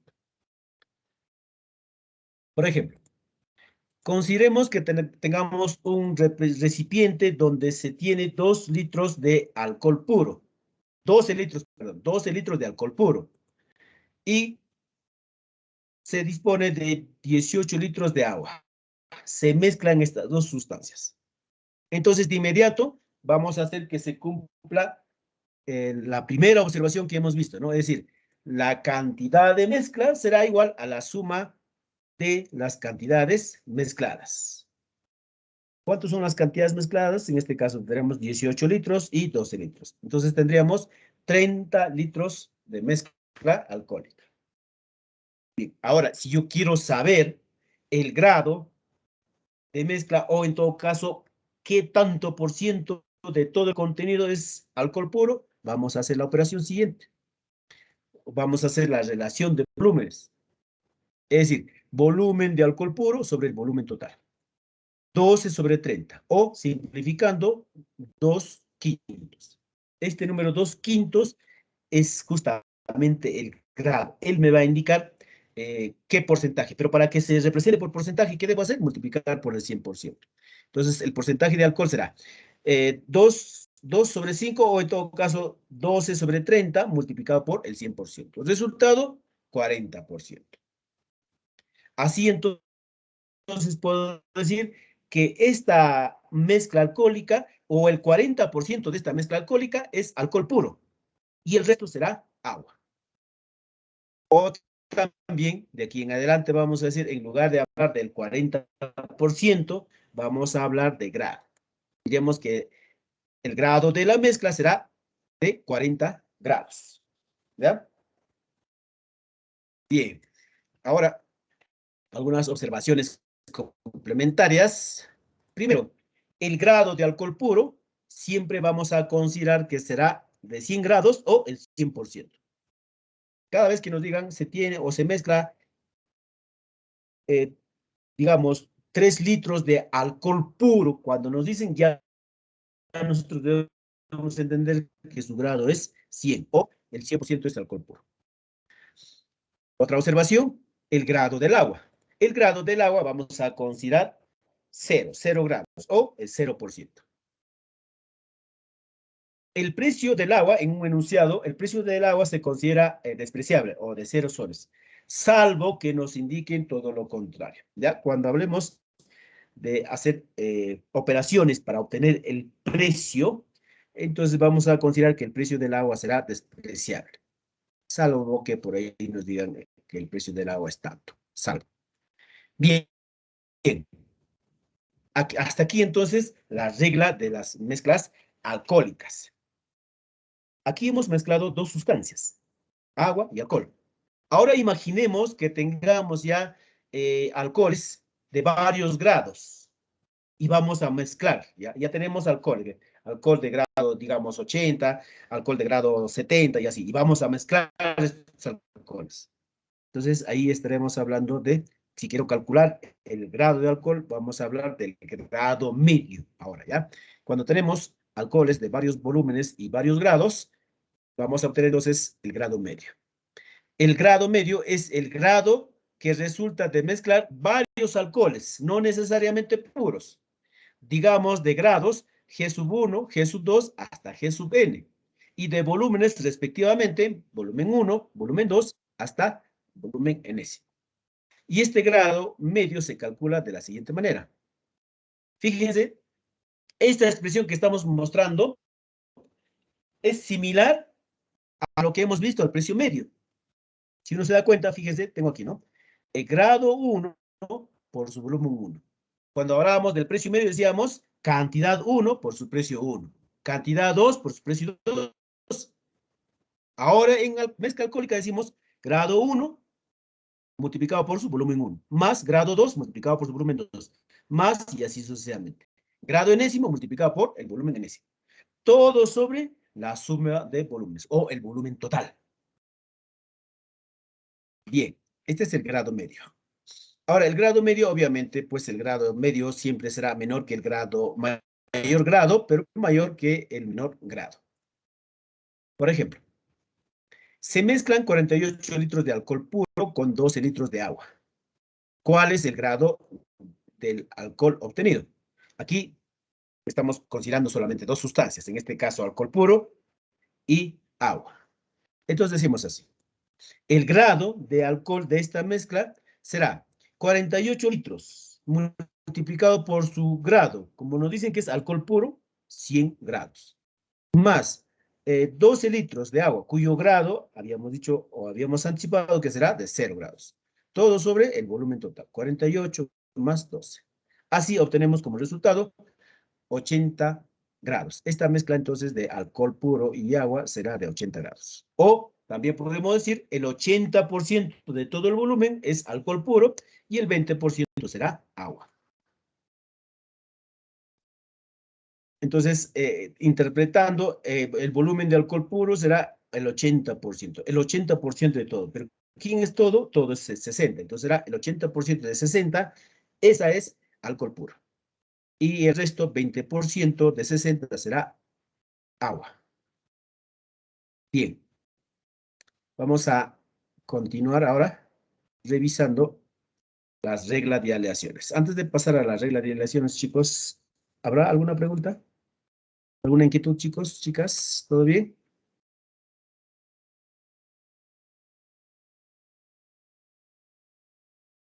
Chicos, ¿están ahí? Por favor, confirmen.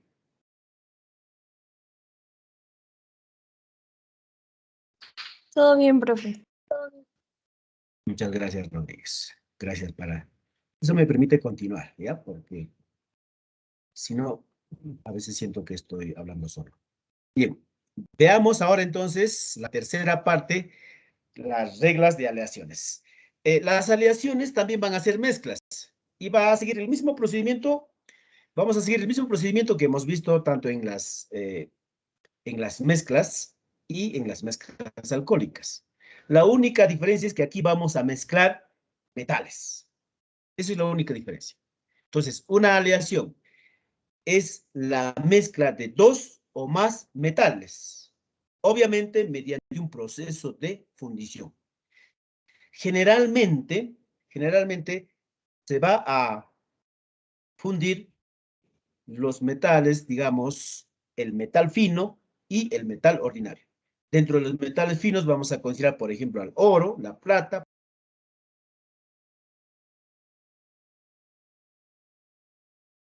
al cobre, zinc, estaño y otros. Entonces, aquí lo que se trata es ahora de mezclar dos tipos de metales, un metal fino y un metal ordinario. Generalmente, obviamente no necesariamente es así, ¿no? Generalmente, para ejercicios de tema de regla de aleaciones, se considera metal fino y metal ordinario. Regla de aleaciones. ¿Qué cosa es la regla de aleaciones? Algo similar a lo que ya hemos visto. Van a ser aquellos procedimientos aritméticos que nos van a permitir calcular la concentración del metal ordinario, o también vamos a decir la ley de la aleación, en una unidad de aleación. El indicador, así como hemos visto en mezcla alcohólica, el indicador, ¿no?, de alcohol era una relación entre el volumen del alcohol puro con respecto al volumen total. Aquí, en aleaciones, también va a haber un indicador. ¿Quién es ese indicador? La ley de aleaciones, que vamos a denotar por L. La ley de aleaciones es el indicador del nivel de concentración de un metal fino que contiene una aleación y se calcula como la razón entre el peso del metal fino y el peso total de la aleación. Y este resultado se suele expresarse en milésimas. Es decir, la ley, que es el indicador del nivel de concentración de un metal fino, se calcula de la siguiente manera. W me va a indicar el peso. Peso de metal fino sobre el peso total de la aleación. Esa relación me va a arrojar un numerito. Ese numerito siempre se va a tratar de expresar en milésimas. Así como se puede calcular el indicador del nivel de concentración de un metal fino, también podemos calcular el indicador para un metal ordinario. A ese indicador vamos a llamar liga. La liga es la impureza de una aleación. Se determina mediante la expresión decimal de la relación existente entre el peso total del metal ordinario y el peso del metal ordinario y el peso total de la aleación. Similar a lo que se calcula la ley. Entonces diremos así, la liga se calcula como el peso de metal ordinario dividido entre el peso total. Estos dos indicadores, uno de concentración de metal fino, que es la ley, y la otra de las impurezas, estas dos tienen una relación íntima. Estas dos, al sumar, nos va a dar la unidad. Es decir, observaciones. Primero, la ley siempre será un número que es un número real que está entre 0 y 1. Siempre. Generalmente, como vuelvo a repetir, estará expresada en milésimas. Si la ley es 1, en una aleación, si la ley es 1, diremos que se trata de un metal fino. ¿Ya? Es decir, oro puro, plata pura o platino. Si la ley es 1. Si la ley es 0, diremos que se trata de un metal ordinario. En este caso, cobre, zinc, estaño. Primera observación. Segunda observación. El precio de metal ordinario se considera 0 soles, salvo que se indique lo contrario en un enunciado de algún ejercicio. Tercera observación, con lo que ya había anticipado. La ley y la liga están netamente ligados, de tal manera que la suma de ambos me debe dar 1. Siempre. La unidad. ¿Qué más? La ley del oro. Cuando queremos calcular la ley de una aleación, ya sabemos que debemos decir peso de metal fino sobre el peso total. Pero ahora sí quiero calcular netamente la ley del oro, que esta ley también o en este caso también se puede hablar de el oro cuando se dice que tiene o número de quilates es 24. Entonces la ley del oro funciona de la siguiente manera. La ley del oro se calcula como, ahora diremos, ya no voy a decir peso del metal fino. Aquí voy a decir peso del oro puro, porque la ley es del oro, netamente. Peso de oro puro dividido entre el peso total de la aleación. Sería una forma de calcular la ley del oro. Otra forma de calcular la ley del oro sería número de quilates dividido entre 24. En este caso, si consideramos que el número de quilates de una aleación es 24, entonces 24 entre 24 es 1. La ley del oro es 1. ¿Qué significa? Que se trata de un metal fino, ¿ya? O también podemos resumir así, ¿no? W oro.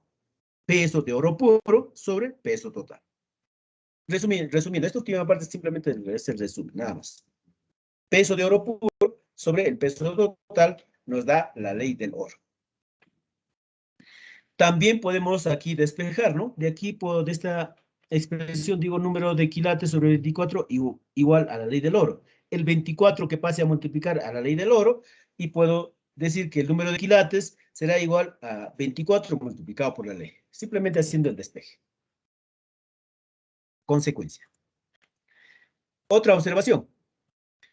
Primero, el oro puro contiene 24 quilates. Cuando decimos que se trata de oro puro, nosotros debemos entender que este oro, o esta aleación de oro puro, es de 24 quilates. 2. Cualquier metal ordinario tiene 0 quilates. También a tener en cuenta para resolver ejercicios. Ahora, aquí hemos visto algunas observaciones con respecto a la ley de metal fino. Ahora imagínense que tengamos un lingote cuya ley, digamos, sea una cantidad, otro lingote cuya ley sea otra cantidad y así sucesivamente. Varias aleaciones, varios lingotes. Y queremos fundir esos lingotes. Al fundir esos lingotes vamos a querer calcular su ley. Esa ley que vamos a calcular se va a llamar la ley media.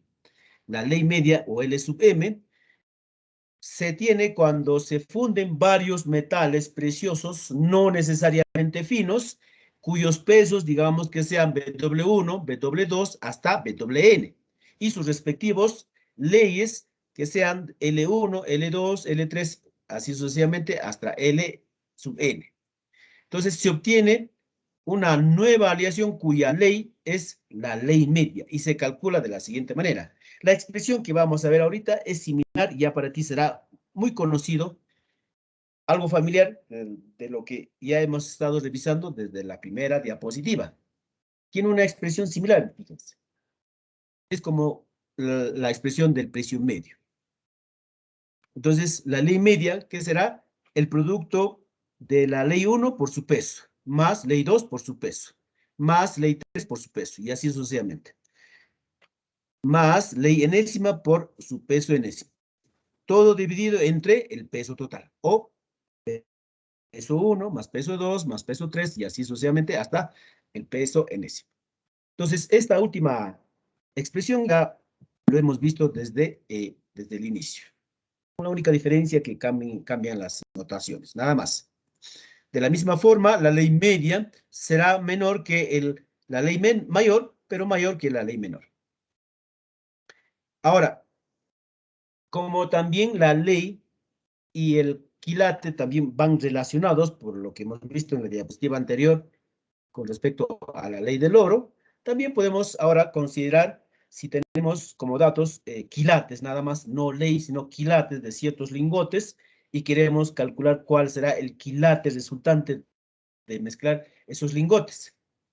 Ahí hablaremos de quilate medio. El quilate medio también, considerándonos, en lugar de leyes, ahora vamos a considerar quilates. Entonces, haciendo operaciones, tendremos el quilate medio, y fíjense, el quilate medio también tiene una expresión similar a lo que ya hemos estado insistiendo, similar al precio medio. Precio medio, grado medio, ley media, ahora quilate medio. Fíjense, la misma expresión. Ahora multiplicamos el quilate por el peso.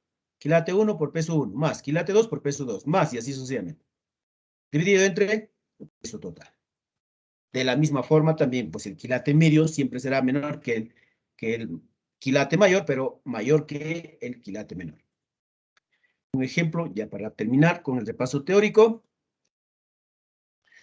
Se tiene una aleación constituida por 40 gramos de plata pura. Fíjense lo que dice, plata pura. Cuando se trata de un metal fino, puro, su ley es 1, no se olvide. Y 10 gramos de zinc. Ya sabemos que zinc será como un metal ordinario. Entonces su ley será 0. Pregunta, ¿cuál es la ley de la aleación? De inmediato decimos, la ley será, multiplicamos 40 por su ley de la plata pura. Como es plata pura, su ley es 1. Más 10 multiplicado por su ley. La ley del zinc es 0, por considerarse un metal ordinario. Dividido entre el peso total, 40 más 10. Así obtenemos entonces que la ley será 0,800. ¿Listos? Veamos ahora entonces algunas observaciones complementarias para terminar con el repaso teórico. Cuando hablamos de oro puro, plata pura y platino puro, siempre vamos a considerar que su ley es 1. 2. Cualquier metal ordinario, en este caso puede ser cobre, puede ser zinc, estaño, su ley será 0. Tercera observación. Si se consideran el precio de metal ordinario despreciable o de 0 soles, a menos que se indique todo lo contrario. Creo que ya lo habíamos dicho anteriormente.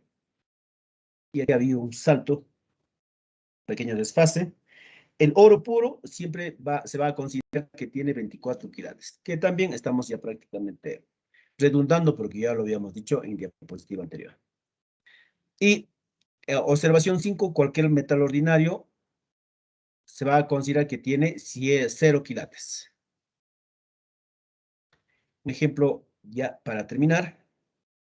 Se tiene una aleación constituida por 40 gramos de plata pura y 10 gramos de zinc. ¿Cuál es la ley de la aleación? Bueno, este ejemplo creo que ya lo vimos.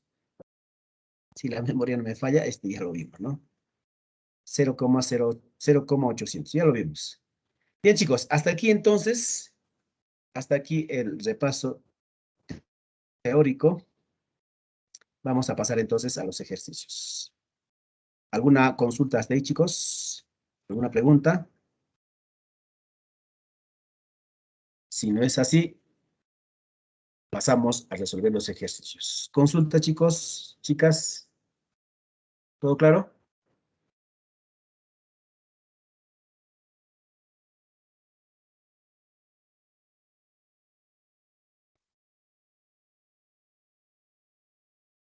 Chicas, chicos, ¿todo claro?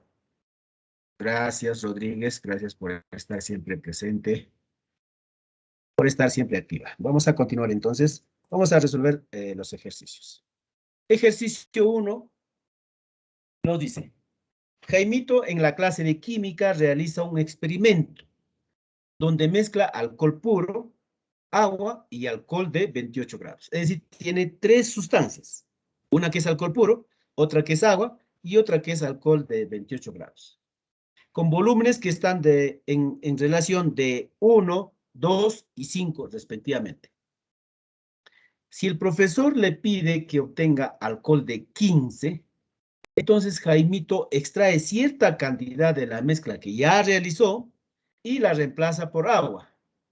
Pregunta, ¿qué fracción de la mezcla extrajo? Bien, vamos a considerar así entonces. Alcohol puro, agua y alcohol de 28. 3 sustancias, ya lo habíamos anticipado. Consideremos entonces el volumen y también el grado. Obviamente, como estamos considerando aquí 3 sustancias, por condición nos dicen que estas sustancias están en relación, o los volúmenes están en relación de 1, 2 y 5. Entonces, si el alcohol puro decimos que es A, el agua será 2A y el alcohol de 28 será 5A. Porque nos dice están en relación de 2, 3 y 5.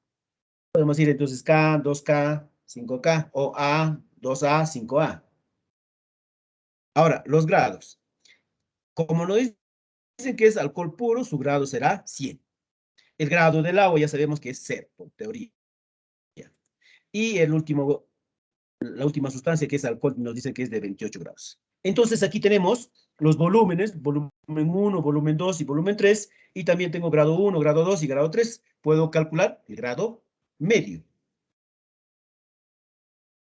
Entonces, hacemos la mezcla. Al hacer la mezcla, aquí se va a cumplir la primera propiedad que hemos visto, ¿no? La cantidad de mezcla es igual a la suma de las cantidades mezcladas. Es decir, la mezcla será la suma de estas cantidades. A más 2A más 5A. 8A. Esa es la cantidad de mezcla o el volumen. Ahora, con respecto al grado, quiero calcular el grado medio. Ese es mi objetivo por el momento, calcular el grado medio. Entonces, ¿cómo calculamos el grado medio? El grado medio calculamos volumen 1 por su grado, 100, más volumen 2, que sería 2A por su grado, 0, más volumen 3, que sería 5A por su grado, 28. Todo sobre el volumen total, o 8A. Y aquí cancelamos A, se nos va A, es más, aquí 2A multiplicado por 0 desaparece, entonces tendríamos 100A más 5 por 28A. Como A también se va a cancelar, aquí vamos a hacer operaciones elementales. Al hacer operaciones elementales vamos a obtener que el grado obtenido al hacer esta mezcla es de 30 grados. Aquí podríamos haber considerado sus unidades, ¿no? Aquí voy a poner un puntito, voy a cambiar de color. 0 grados, 100 grados y 28 grados. Resultado, 30 grados. ¿Ya? Ya está. Este es el grado medio que ha obtenido Jaimito. Pero el profesor le dice, no quiero una mezcla alcohólica de grado 30, yo quiero de grado 15. Como Jaimito ya hizo su experimento, ¿qué debe hacer para que obtenga lo que quiere el profesor? Entonces, a su mezcla le debe sacar cierta cantidad de la mezcla y luego agregar agua para que el grado baje. Eso es lo que va a hacer entonces ahora la segunda parte del ejercicio. Entonces decimos así. Ya sabemos que el grado medio de la mezcla que obtuvo Jaimito es 30. Ahora debe extraer una cierta cantidad de esa mezcla. Digamos que extraiga X litros de mezcla. Entonces, si extrae X litros de mezcla y teníamos un total de 8A litros, entonces lo que va a quedar será 8A menos X. Ya está. Entonces luego decimos 8A menos X, que es la cantidad de la mezcla multiplicado por su grado, que es 30. Más, como va a agregar agua, va a reemplazar por agua, entonces ingresa también una cantidad X, cuyo grado en este caso es 0 por ser agua. Todo sobre el volumen total, 8A. Y esta debe ser igual a 15, que es lo que está buscando, que es lo que el profesor le ha pedido. ¿Listos? Aquí entonces se genera una ecuación simple y podemos obtener el valor de X. Haciendo operaciones, obtendremos que X será igual a 4A. Ya está. Entonces la cantidad de mezcla que saca es 4A. Si era 8A la mezcla, ahora saca 4A, entonces está sacando la mitad, ¿no es cierto? Y nos dicen, ¿qué fracción de la mezcla extrajo? Diríamos, un medio. O también podemos decir así. Lo que extrajo será 4A sobre 8A, ¿no? Es decir, un medio. O la mitad. O el 50%. Respuesta entonces, la alternativa B. Bien, chicos. ¿Alguna pregunta? ¿Alguna inquietud? ¿Alguna duda? Chicos, chicas, ¿todo claro?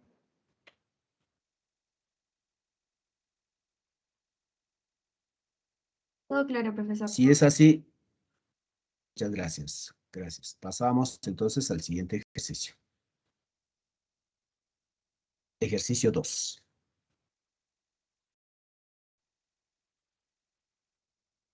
En el ejercicio 2 nos dicen lo siguiente.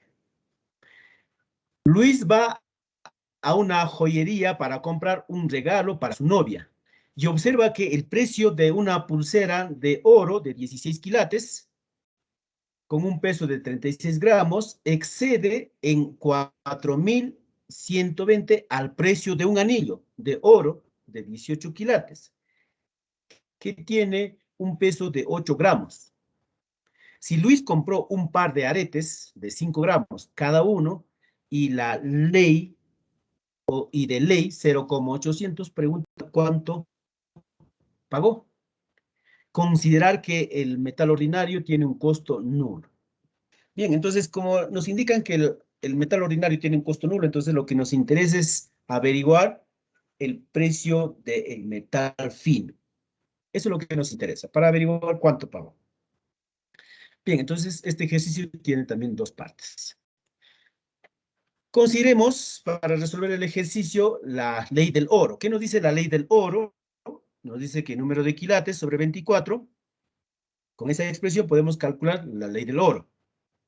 O también podemos calcular la ley del oro dividiendo entre el peso total del oro, el peso del oro puro sobre el peso total. Y esta formulita es la que vamos a usar, puesto que nos dicen que la pulsera, dice, ¿no?